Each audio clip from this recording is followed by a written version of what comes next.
voimakeskus, semmoinen varsinainen generaattori oli Toppipere. Ja se oli semmoinen yrittäjäperhe, heillä oli kellarissa semmoinen pikkuinen verstas ja paja. Toppin isä oli sellainen keksijä peloton. Hän vanhalla Skoda pakettiautolla kierteli Helsingin sairaaloita ja keräsi semmoista tavaraa, käytettyjä veriletkua, kaatopaikka, Malmin ampumarata, ilotulitus, ihan varmasti. sitten Kofängin maatila. Mä aloitan siitä maatilasta. Siinä ihan meidän naapurissa oli, kun me sinne muutettiin, niin aikamoinen karjatila. Ja sitten kun Kofängin setä hän kertoi tarinaa. Hän oli aivan uskomaton tarinan kertoja. Hän saattoi juoksuttaa vierekkäinkin semmoisena jatkokertomuksena 4 ja 5 semmoista loppumatonta tarinaa. Me saatiin aina esille toivomus, että jatka siitä ja jatka siitä. Hän jatkoi.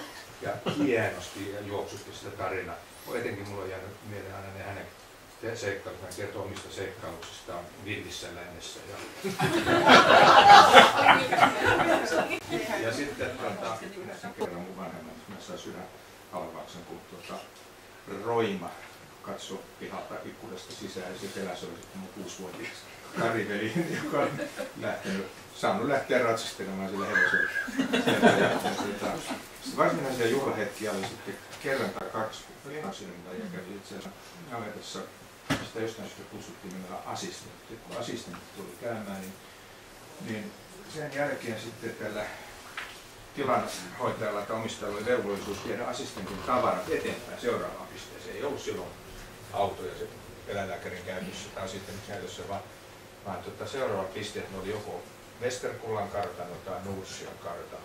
Silloin kun kakarat otettiin koulusta, skrapattiin, otettiin vapaa-aikoja. Ja koko päivän retki hevosella viettiin assistentin tavarat sinne kartanoon. Ja se oli loivan nousu, ja siitä alkaa pitää omakotiauto. Niin siinä mutkassa, siinä loivan nousun mutkassa, siinä oli tämä tila. Eikö se ollut Hyppyrimäen lähellä sitten? Oliko siinä Sikala? Siinä on ollut Sikala. Koska Sikala mutkassa. Sikala mäki. Sikala mutka ja Sikkis. Ja Sikkis eli Sikala mäki. Me tiedetään. Mun aikana siinä oli lehmä. Se lantalla oli suoraan sitten tiedetään. No se on sitten tietysti ne kaikki eläimet haisi, mutta se sika oli... Ja sitten se mikä haisi saattoi olla myös se Pavaaran isäntä ja muistuttava Kofängin renki Akku. Kaatopaikka, se oli ehtymätön aarrearvo kyllä kanssa. Muistan ensimmäisen semmoinen oli kun kaatopaikalla jo pari kuorma-autolastillista kaadettiin semmoisia ton kokoisia säilyköpurkkeja, armeijan vihreitä säilyköpurkkeja. Osa niistä oli kansi auki, osa oli umpinaisia. Ja ne sisällä semmoista omituisen näköistä hyytelöä, semmoista kirkkaa väristä. Juuri niin. Se näytti ensin, se on hyytelöä, semmoista punaista tai vihreitä tai kretuliiniväristä hyytelöä. Selvisi, että se oli peräisin armeijan ylijäämävarastoista. Siis uusi armeijan ylijäämävarastoista. 10 vuotta sitten hän piti viimeisen. Kävikö se lyykkaamassa niitä sieltä? Joo. Ja sitä tietysti pikkupoikien leikkeihin siinä oli siis loppumattomat materiaalit. Sitä poltettiin kaikilla mahdollisilla tavoilla. Erityisesti ihmettiin, että sitä laitettiin kädellekin tuonne kökös. Informaatio, miten se toimi silloin, kun mä oon sitä ihmetellyt. Nyt on kännykät ja netit ja kaikki. Mutta kun tiedettiin, että sinne tulee banaania ja kuorma, niin koko seutukunnan pennut oli siellä lyykkaamassa.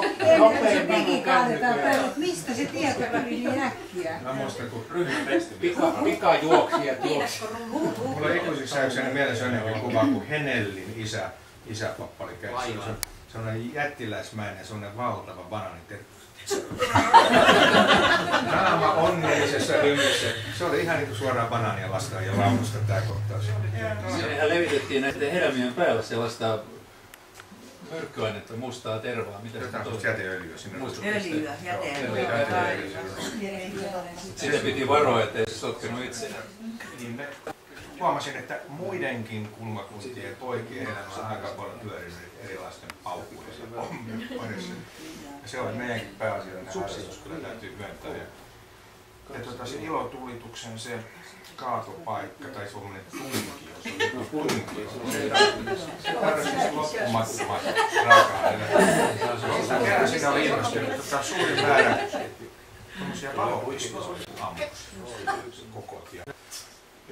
sitten sinne heitettiin sinne rohdon sekaan näitä valopisturin ammuksia ja niitä pikkurasioita. Ja ne poksahteli ja pamahteli ja sähti joka suuntaan semmoinen valtava räiskä kävi ja vaaka suoraankin, niitä piti väistellä, jotkut sai niitä vaatteisiin päällekin, niitä sähiseviä, palavia, niitä paukkoja.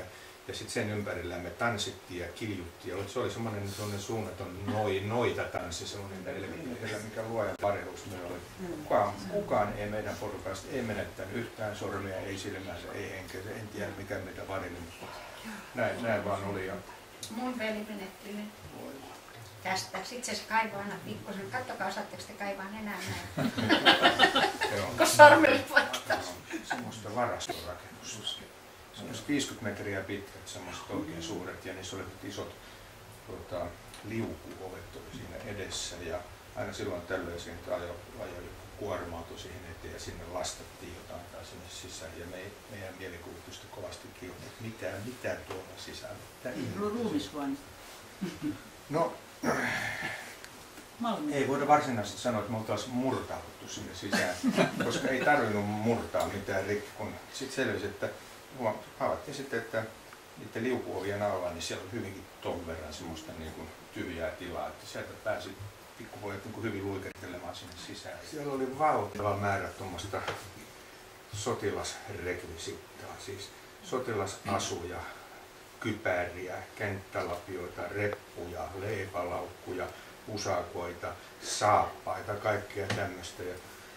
Ja osoittanut, että se oli Fennana-filmin rekvisiittavarasto, rekvisiittavarasto. Ja siinä oli tuntemattoman sotilaan koko rekvisiitta. Ne oli tuntemattoman sotilaan kamat. Ja no, niitä sitten jonkin verran tarttui meille matkaan. Sitten, niin muuten itse asiassa, joo, jos mä oikein tarkkaan, niin vähän tätä rikosta lieventääkseni, niin oli käynyt kyllä sillä lailla jo aikaisemmin, että me oltiin yhden ketunpesän kimpussa siellä ampumarata-alueella, semmoisessa louhikossa oli ketunpesä. Ja me sitä uteliaana kaivettiin ja tutkittiin. Ja silloin sieltä pesästä me vedettiin esille tuommoinen sininen hännystakki. Frakin takki, tuosta hännystä tuolla sininen ja tuossa edessä menee tuollaiset luurankakuviot. Ja ihmeteltiin sitä ja sitten se löytyi muutakin. Sitten se alkoi löytyä ihan Suomen harmaitenkin sotilasarusteita. Eli joku oli kyllä käynyt jo aikaisemminkin vielä jostain syystä tunkenut semmoisen ketunkolon. Se oli Sven Tuuvan elokuva. Puvustoa. Ja kohta oli joka jatkella sininen hännystä leikeissämme. Tällaisena muistan lapsuuteni Vartsikalla. Hyvä. Hyvä.